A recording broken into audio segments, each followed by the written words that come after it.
Adam sağ yola keçməyə qorxur. Bax, əvvəlcə avtobus zolağı elədilər. İndi 3 gündən bir buranı gəlirlər, kraskalıyırlar, rəngliyirlər bir də, rəngliyirlər bir də. Bax, indi rəng gedib, bax, qara rəng gedib, bax. Hansı ki, ortasını qaralıyırlar bunun. Burada Gəncə prospektidir. Bax, bilinmir ki, bu xəttə keçmək olar ora, yoxsa olmaz. Qara boyanı gətirib yaxırlar ora, müvəqqət ora. Bilinmir ki, bax, ora keçmək olar, yoxsa yox. Nətər eləyir, bu sürücülər qazandığını elə verməlidir bu cərmələrə. Bu nə olacaq axırı?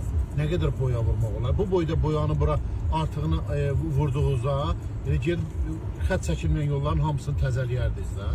O ondan şərəfətli idi də. İndi bu neyini? Keçək ora, keçməyə. Yarısında qara var, yarısında boz var, yarısında ağ var. Bilmirsən ki, neyniyəsən? Nətər eləyir? Yaxşı. Keçək ora ilə gedək, yoxsa getməyək. Belə şey olar. Onlar hamısı laqondalanmalıdır. Laqonda ilə bir-bir o xətlərin hamısı əlavə üstünə vurulan ağlar götürülməlidir. Yoxsa onun üstünə gəlib qara xət vurursan, gedirsən bir də, 5 gün sonra bir də. Bu qədər boyanı istifadə eləmək olar. Bu boyda boyanı yaxşı. Sizdə demirlər ki, bu boyda boyanı neyinirsiniz? Heç Azərbaycanı obşi boyalayaydınız, bu qədər tutmazdı. Demirlər sizə ki, bu boyda boyanı neyinirsiniz siz? Bax, bilmirik ki, qardaş, sağa keçək, sola keçək, burayla gedək, avtobus xəttidir, yoxsa yox. Belə olar.